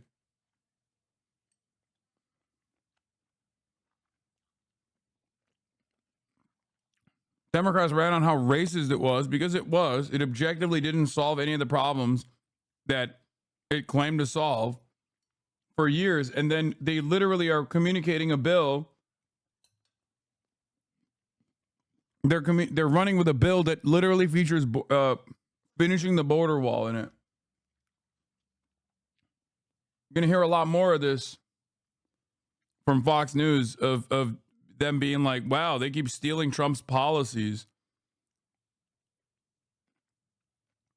It's also kind of stupid because they should just simply say, who do you trust more to actually build the wall? The guy who did build the wall or the Democrats who called it racist and only now recognize how scary it is that immigrants are doing mass rapes and murders. That's what I would say if I was a fucking Republican strategist. I'd be like, over and over again. I'll be like, these fucking idiot Democrats think you're stupid. These Democrats think you're dumb. They think that you're dumb, and you don't realize that, like, the Republican Party has been ringing the alarm bells on immigration for years, and now Democrats are even coming to terms with that. Who do you trust more to fucking deal with immigration? The border czar who let all the undocumented migrants into the country so they could do, like, fentanyl rapes? Or the guy who correctly said Mexicans are rapists and stopped them from coming in? Again, the campaign strategy is to isolate her, and judging by what's happened so far, there hasn't been any pushback. She has gotten a bump as a result from keeping her away from the American people. And if you don't think it won't work, look back in 2020. They did the same thing with Joe Biden, and it worked. Look at her voting record. If you really want to know what she thinks, how she feels, what she believes, look at her voting record. This truly is the most progressive ticket we've ever had in our country. She won an award. I don't know if they gave out plaques, but she was in 2019 the most liberal senator, most progressive senator in the Senate. Track. And Bernie Sanders was second. Yeah. Do they give is there a ceremony for that? Well, I'm not sure. There's no plaque. I think she got a gift card. Oh, she got a gift card to what? Starbucks? Well, something like that. Well, but oh God, they're so lame. God, I could be so much better at being a racist Republican commentator / analyst. Like, it just makes me mad. They got no riz. They got no bitches. One of them's last name is literally, I want to kill myself. He's Mr. Brian Kill Me. They suck. To your point about we haven't heard from her in a professional interview segment setting like that, it's because that's Beltway stuff, Steve. That's just Beltway stuff. Yeah. Well, and her comms team said they're not going to do it because you know what? It's not going to help them with swing staters and swing voters and stuff like that. But when you look at the new Siena New York Times poll, which came out over the weekend, suddenly it's within the margin of error, but she is slightly ahead in 3 of the states, Michigan, Pennsylvania, and Wisconsin, which is a 180 from where Joe Biden was. There are some other studies out there, other polls out there that show Donald Trump is ahead. The point is, it's really close, and she has suddenly made it competitive. And is she going to put herself out there to be interviewed by people like Peter Doocy or anybody else? Yeah, according to like there's anybody else besides Peter Doocy? Well, come on, Steve, let's be honest. At our house, right? Hillary Vaughn, Peter Doocy or Hillary Vaughn. I'd go for either one of them. So real quickly, according to the RCP average, Donald Trump is winning in. RCP average. Right-wing clear politics average. Most of the battleground states, except for Nevada and Michigan. So we'll see what happens. I'm Steve Doocy. I'm Brian Kilmeade. And I'm Ainsley Earhart. And click here to subscribe to the... We are 3 weeks into Queen Kamala's reign, and Americans are still clueless as ever on what the heck she stands for. There is not a single major policy position on her website, but she knows how to be a copycat. Kamala is now ripping off Donald Trump's signature, no tax on tips pledge. Raise the minimum wage and eliminate taxes on tips for service and hospitality workers. When I get to office, we are going to not charge taxes on tips. There will be no taxes on tips. No taxes on tips. It's called no tax on tips. No tax on tips. I'm also doing no tax on tips. No tax on tips. So what will Kamala the chameleon rip off next? Will she build the wall? Harris is Yes. Literally, she is unfortunately advocating to build the wall, which I hate. I despise. Perhaps this is a good opportunity for the Democrats to really reconsider that fucking narrative, because then Republicans can totally fucking capture that space. trying to transform herself into a border hawk. She took on drug cartels and jailed gang members for smuggling weapons and drugs across the border. Fixing the border is tough. So is Kamala Harris. But the one thing Kamala cannot copy is raw talent, and her friends in the media are doing their best to make that happen. Harris is gracing the latest Time magazine cover and calling it, quote, the reintroduction of Kamala Harris. And despite her word salad speech style, this lady thinks Kamala is the second coming of Barack Obama. This kind of shit is ass, though. Like the media glaze sesh, if it's unearned, the media glaze sesh like this is, if it's unearned, especially if she's not giving any like interviews and stuff, is going to be used against the campaign a lot. This happened with Hillary a lot too. It just like, it sucks. It's lame. Most like people that read Time magazine that are already like invested in Kamala, they like that. That's fine. But you're not like winning over new sectors, in my opinion. You're not winning over new demographics.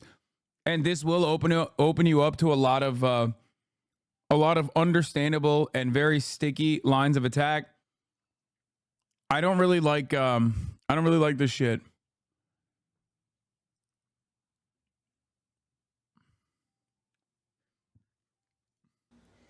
I think it's a really good campaign and people really like her. She's gotten to be a really gifted Obama-level orator. And, you know, she was very much underestimated by the mainstream media. And quite frankly, she has command. You hear her up there and she is confident, she is calm, and she is commanding. And for whatever reason, America is ready for her. Dems have one speed, bro.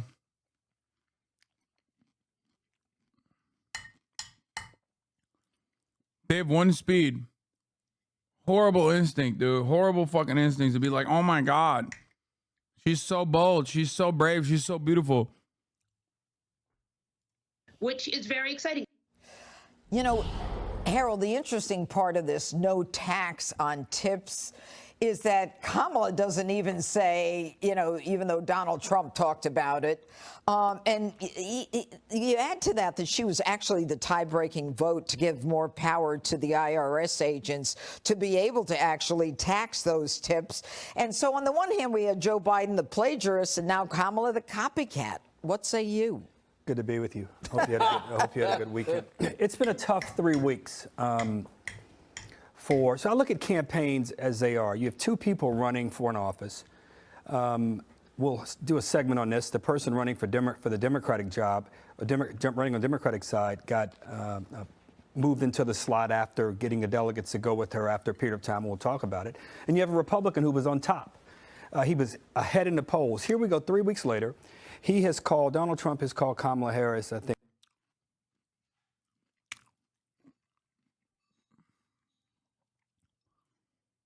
You don't get it. If the Democrats push towards the right, they will definitely have a chance to pick up those undecided voters who will never vote for any Democrat because they only vote Republican. Okay, this person is memeing.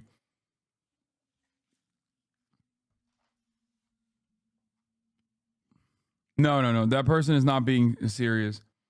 Although that person is a very real person. Like, there are a lot of people who said that all the time. That's like the average Democratic Party operative. Oh my God. Oh my God. Put him on a spaceship. Send him up to ISS on a fucking Boeing spaceship, okay? So they can be up there for 8 months instead of 8 days. Oh my God. Dumb, incompetent, not black, and low IQ. And the end result is she's gaining in the polls. Now, you're right. You said last week there's not a lot populating her website and other things talking about substance and specifics on issues. And frankly, I looked on President Trump. There's not a lot on his either. There's a little more, but there's not a lot. The copycat thing, I'll come to it. When I was in Congress and someone wanted to co-sponsor a bill that I wanted to... That's me. It would sway my vote, so I think he's correct. Shut the fuck up, bitch. Nobody cares. Wanted to sponsor... Don't even get me started on that shit. Okay? Nobody cares about your vote, man. Okay? And they were Republican.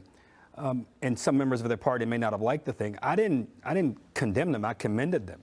I think that everyone knows that Donald Trump was the first to begin to say no taxes on tips. And if I'm not mistaken, the greatest form of flattery is imitation. And for her to be saying this is a good idea, I think the president should probably embrace it. Joe Scarborough, who's on another network, we were on the same committee together in Congress. I was able to show him how public schools in his district suffered from something that public schools in my district did.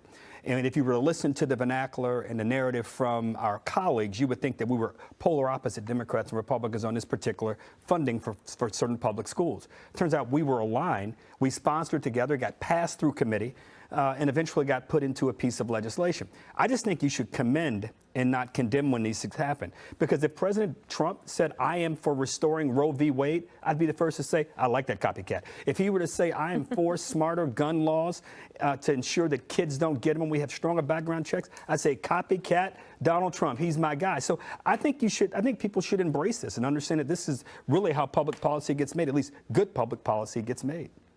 Brian, this new Kamala that we're seeing, I mean, where has she been? Even the mainstream media made fun of her, the word salads, the fact. Yeah, except if he said that,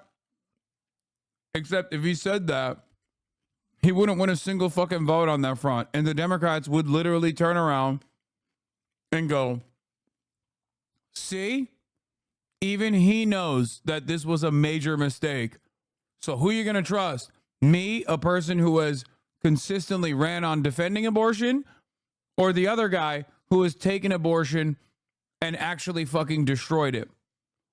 Now, why am I bringing up this analogy? It's because the Democrats are doing that on immigration for no fucking reason. That she couldn't get a statement straight. Now they're basically saying that, you know, this woman is now the new queen of the Democrat Party, when 2 weeks ago Barack Obama said she can't win. And he's great friends with her. They've been friends for 20 years. First off, Harold, you're right. If she said in her speech, you know, Donald Trump had a great idea the other day. He says no tax on tips. I thought about it. Oh, shut up. You would never give her credit. Who gives a fuck? Now that I'm here. I don't even think she should have done that. I think it's a bad policy in general. Sometimes bad policies are popular. But like, who the fuck believes this? If she was like, oh yeah, Trump had a really good idea, we give him credit. That's why we want to run on it. It's like, are you going to turn around and be like, wow, I can't believe she did the bold and the brave and the unthinkable. Like she gave Trump credit. No, you're still going to be like, she's a copycat bitch.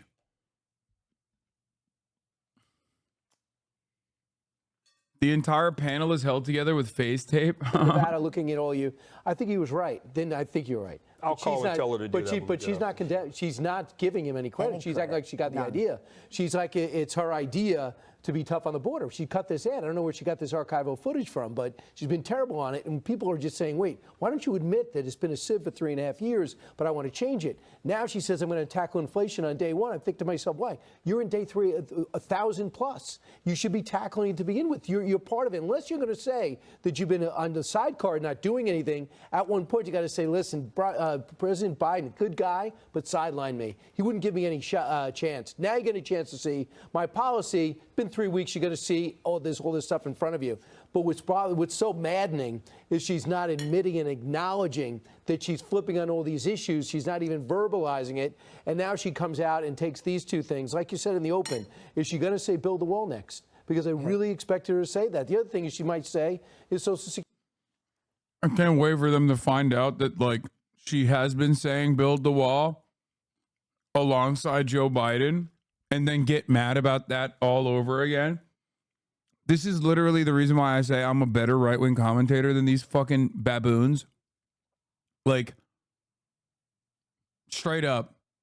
Like, I'd be going balls to the wall right now. What? Just remove tips. Literally 0 point to have it. Lule. What? Okay.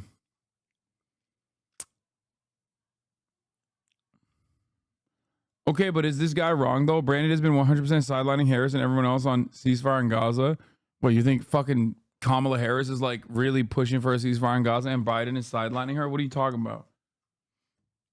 I'm telling you right now, bro. if I'm a right-wing panelist here, I'm lasering them. I'm like, immigration under the border czar's watchful eye became this unimaginably painful experience for so many real Americans, legacy Americans, that were living under the fear that an undocumented migrant from Guatemala could break down their door and kill their daughters on any given day, and the Democratic woke DAs would have let them get away with it. Okay? The woke DAs that have no respect for law and order, like my law and order President Donald Trump, would have gotten around to releasing these criminals back into the fucking population so that they can do more crimes. Okay? And it got to such a point that even the Americans on the Democratic side that actually hate America started realizing that maybe they have to do something about it. So in a last-ditch effort, they turned around and said, oh, we want to put together a border wall bill. Now tell me, do you trust me and my president, Donald Trump, who has been speaking about how dangerous this border is and how dangerous these Guatemalans and these Venezuelans are for years? Or do you genuinely think that these Democrats are actually going to do the right thing? No, they're playing politics.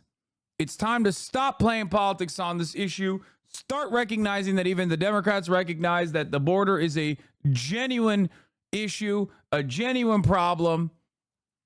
Okay? And it's time to vote for the real border czar, an uncompromising force when it comes to immigration, a man who cares about national security more than anything else. And that man's name is Donald Trump.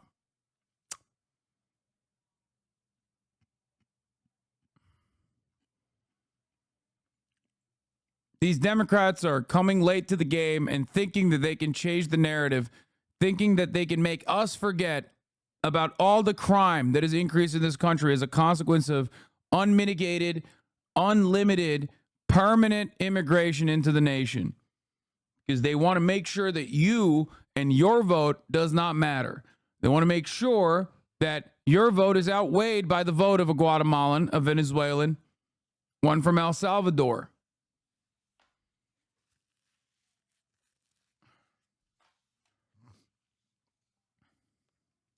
Security. Trump's other idea that he said maybe we should stop taxing Social Security. And I'm wondering, is she going to say that to seniors next time she goes to a retirement home? Yep.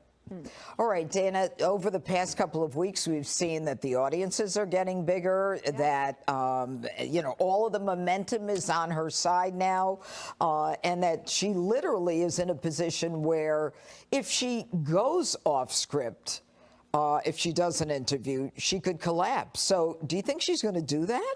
Well, remember, in every campaign, let's just think back to her campaign in 2020. She starts off really strong. Yeah. Okay? And then it falls apart. That might not happen here. The timing is very, very good for her. And one of the things I thought was quite shocking was that for the... Okay, please stop. I had you really... Now I think my neighbors heard you. Can you become Real Hasan now and correct? Real Hasan has left the building. I'm a right-wing grifter now. The funniest thing is if I turned right-wing and actually started grifting, because that would require me to grift, because I'm not a right-winger, obviously. I fucking think it's so stupid and gross and violent and brutal and barbaric and filled to the brim with lies. All of those people who call me a fucking left-wing grifter would love me. They would love me, dude. Oh my God. They'd be like, oh, look at this guy. He's so macho. He's so alpha. Of course he's alpha. He fucking loves being a patriot, brother. That's why he's alpha as fuck. Not like them soy boys and them libtards.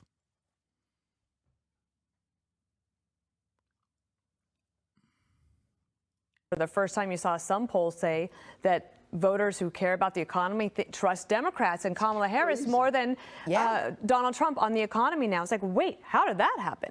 The other thing she could have done on the tax thing, on the tips, she could have said, President Trump had this idea. I'll see him and I'll raise them this, and I'll cut this, and I'll do this. Like something Yeah, that would it's be my like, retirement plan. Okay, well, I like that idea. First of all, I actually think that no tax on tips might be a great idea. I think in practice, when you start thinking about, well, what about the dishwasher? Should the dishwasher have to pay taxes too? Because the dishwasher gets paid less. And I think that it's just a little bit more complicated than anybody is allowing for. And I would say, just having gotten back from a week away. Oh my God. Out of principle, because she is so reactionary, she literally started dunking on Trump's plan because Kamala's the one who put it forward. No, she's right. No, chat, you're misunderstanding. That is a really fucking common counter to this argument. No, she knows dishwashers don't get fucking paid in tips.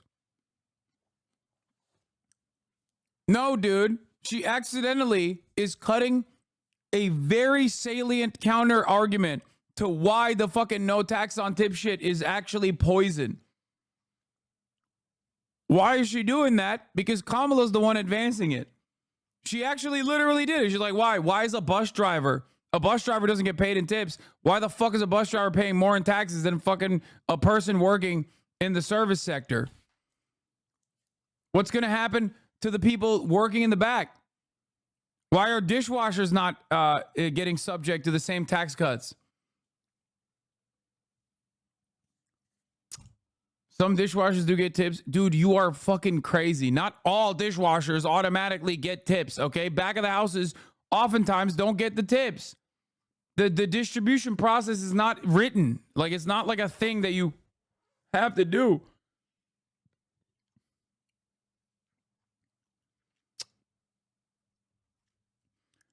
Or like, can a banker suddenly start getting tips from clients? They do. It depends on the payment structure, but they could like basically fucking talk about the I don't know, the way that they are taking a percentage off of like their performance could be considered a tip. Every restaurant I've worked in, back house gets tips. Oh. Anyway, point is, she's right. She actually did a very effective counter. Only because it's Kamala Harris that's advocating for it now. I followed the news a lot, but I should say welcome. I'm glad to be back around the table. I should have said welcome back. No, I should have said that. Thank you. It's good to be back around the table. I didn't say it. But it's interesting to not have to talk, to read about it and observe, but not to talk about it all the time, and to realize like this campaign feels very strange. It feels very hollow. Her campaign in particular, and the issues that people care about, just like we have big problems in the country and people aren't talking about it. And she is trying to run as both an incumbent vice president with all of the, selling them on the mantle of her experience and her record. But also she wants you to know she doesn't believe any of that. Mm-hmm. Yeah. And the media is like, okay. Yep. And to think that she's on the cover of Time magazine, the cover of the Atlantic, on the very week that Simone Biles just stuns the world. Like, we could have put Kamala Harris on the magazine next week, but bro, oh my God, they can hate Kamala Harris so much. They're like, why not put Simone Biles on there? It's like, bro, you guys hate Simone Biles. She's black. She's outspoken. She like had mental health issues in the past, which she was very forthcoming about. Like, sis, when do you like Simone Biles on the cover of any magazine? What the fuck? Yo, she's all over the place, dude.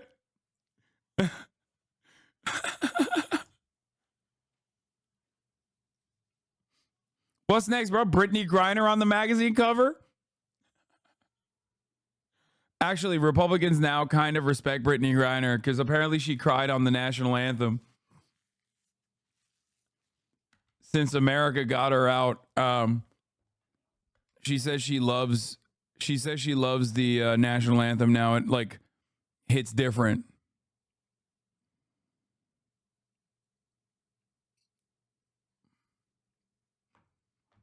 But they seem to have her in thrall. And the last thing I would say is, when I say she starts off strong, remember also her campaign fell apart partly because of personnel issues and management, her management. And right now there's a story in Politico that David Plouffe, who's an Obama person who's come on board to help, is clashing with some of the Biden advisors because there are no clear lines of assignment. And if you look at the New York Times article that explained what was happening in her office, these were people on the record speaking, it was a similar issue. I don't know if she has enough time to get through it without... I'm not gonna lie. This is a real problem. That's not a joke.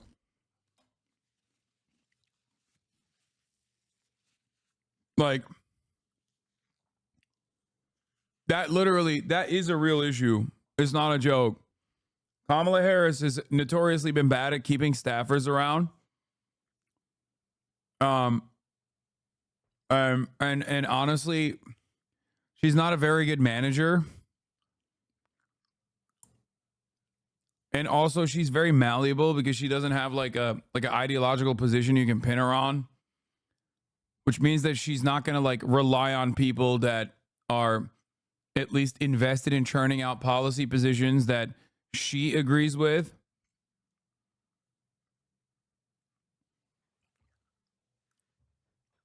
So this opens her up to like to people that will motivate or to people that are motivated with different kinds of ideological positions to then go in and basically run certain aspects, like key aspects of her campaign. She wants to win, but I don't know what her North Star is. And it scares me a little bit. Hopefully she'll listen to Walls a little bit. You know, a big stumble, but she's going to have probably a decent week this week and a good one next week. All right, time is on her side. You know what, Greg, I want you to take a look at these side by sides. One is the what Dana mentioned, the Time magazine cover with Kamala, and the other is the Time magazine cover of Donald Trump with his face melting. So the difference between how they portray a Republican running for president and a Democrat. To be fair, and I have to address this to Dana, Time magazine, they thought that was Simone Biles. So, right. Who cares about Time magazine? It's the most irrelevant publication. Its circulation is in the dumper. No one reads it. You know, it's like being on the cover of Cracked. Does that still exist? I don't even know. You know, here's the deal. You said it was like, it feels hollow. It's hollow because it is. The fact is, in life, the more you get to know someone, the less you like them. I mean, we've learned this with Kilmeade. But it's why no one's learned that with Kilmeade. But it's why marriage is a commitment. You know, the first impression is the greatest impression, and then as you get to know people and you peel away the onion, you realize it's a commitment. So right now, the media is doing its best because they're running this show to keep Kamala Harris in the first impression zone. Right? She's an unopened Christmas present. You know, as long as it's not open, you can imagine what it is, but you'll never get disappointed because you won't open it. So the media is doing its best to keep that present from being opened by the American public, because over time, which is what happens in a campaign, you see that it's all that it's not cracked up to be. Her copying Trump is a great strategy. So for one, I think there's something very funny about Greg Buttfeld being like, yeah, you know, everybody just fucking gets to hate you once they know you more. You know, pretty commonplace. Like, ask my bitch wife. You know, that's pretty common, right? 1 minute you're labeling the guy Hitler, and then the next you're taking Hitler's positions, because you know that the media won't point it out. Wasn't Trump's policies on the border xenophobic? Wasn't it heartless and reminiscent? I hate that. I hate when I see a catty bitch cook, dude. Oh my God, I hate when I see a catty little bitch cook. He's right. Innocent of the Third Reich, but when Kamala does it, it's joyful. You know, look how joyful deportations are. They're just, oh, the families are so happy. Right. You know, they love to get separated. But it's a terrible strategy to call it copycat stuff, because it just comes off as whining. And Harold has a Oh, he's right on that too. Oh my God. When an opposing team copies something from their competition, it's because they realize that it's smart. And the counter strategy is to react by pushing that team further in the right direction, kind of like what you were talking about. Trump should exploit his gravitational pull, demand that Harris fix the tax code now. Why aren't you doing this now? I mean, release a plan that actually lowers taxes for small businesses and the middle class. You're a VP. You've been here. You're the border czar. Right now, you're the border czar. Why don't you do it? Trump, in a weird way, is making Kamala great for once. But having said that, you shouldn't buy it, because this has been a liberal trick for years. As you get close to an election, suddenly the Democrats dispense with the wacky, destructive, progressive crap, and they embrace republicanism. Yeah, except Republicans do believe that, right? Like, Republicans do believe that more moderate, more Republican adjacent positions are actually good and people like it. That's not the case. It's just that the Democrats never effectively counter message against that and then embrace the GOP. And as a matter of fact, that's part of the reason why they keep losing. So the one aspect of this entire dynamic that he's wrong on is that these principles are objectively popular. It's only objectively popular, seemingly, if there's no counter narrative to it. He's not wrong there. Dems do abandon the progressive stuff and become centrist, right? Yes. And that is a bad thing that they do. My point is, he's right that Dems do abandon more progressive, more radical policies sometimes, okay, in an effort to come across more moderate. But that's a bad idea. Do you see what I'm saying? That's why the Tim Walz pick was so good. That's why they were like partially coping and partially claiming that, partially genuinely claiming that the Tim Walz pick was going to be a total loser for Kamala. But all of a sudden, that's not what's happening. All of a sudden, people are not actually fucking saying, oh yeah, no, this is too radical of a ticket for me. I'm not going to actually vote for these guys. All of a sudden, when you lean on the progressive policies and you got a guy who has actually enacted them into law, his approval rating is pretty fucking high. The underlying false notion he's trying to embed in the viewers' minds is that they do it to get elected. In reality, they do it to please donors in the ownership class, even though it costs them voters and support when they pull the shit. Exactly. Democrats do not moderate their positions because they're scared that, like, there is this reasonable centrist out there who's like, I actually don't want healthcare, as a matter of fact. I think that private healthcare is the best way to go. Okay? I actually am worried about the deficit. Like, no one is worried about it. It's just a talking point that Republicans fucking use in an effort to do austerity. Okay?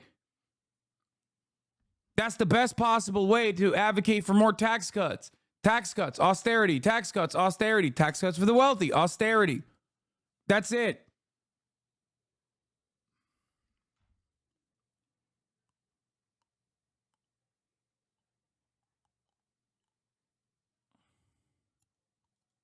Suddenly they sound like mom and dad, all of us, instead of the tantrum throwing brats. They did this with Joe. They had him pretend that he was this middle of the road moderate who's going to unite the country. And then what happens? He gets in and practically destroys the place. There's a history of evidence here that it's all a big lie, that they always use candidates as a Trojan horse to bring in a radical. It's like the bad boyfriend who suddenly becomes a gentleman in order to get the girlfriend back. And then once he gets her back, he's back to whoring. That's exactly what the Democrats do within every election. He's so gross. He can't stop himself. He's just like he is such a gross man, bro. He is like the Cutie Cinderella meme men is so perfect for fucking Greg Buttfeld. He gets in his own way. He cooked for like 3 seconds and then immediately went and became gross as fuck. Election. They rule left, then they campaign right, and then they're back to the further left. So the fact is, while I say it's great that she's impersonating Trump, it's just an impersonation. Much like you, Brian, when you're trying to be me. trying or to Jesse? I don't. Yeah. More like Jesse. I would think so. All right. I would say this: if it's so great to be Trump, why don't they just run on that? No. Why not run on her policy? No, but you know what they're offering here? What they're offering is they're saying to the voters, you like Trump's policies, but you don't like his personality? Well, you can have his policies without his personality. It's brilliant. Right. All right. Coming up. Yeah, that would be the case if Trump's policies were objectively popular. It's not. Is Trump's charisma? Good morning. It's Is Trump's charisma and his capacity to basically look at the anger and resentment that Americans feel and channel that anger and frustration to like his own enemies. That is what makes him good.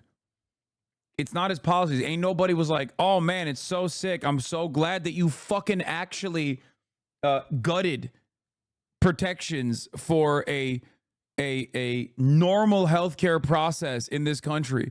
As a matter of fact, it's the exact opposite that happened. He did that shit. His Supreme Court did that shit.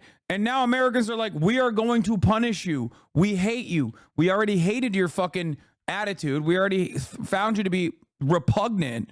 Okay. But now that you did this other thing, we hate you extra hard.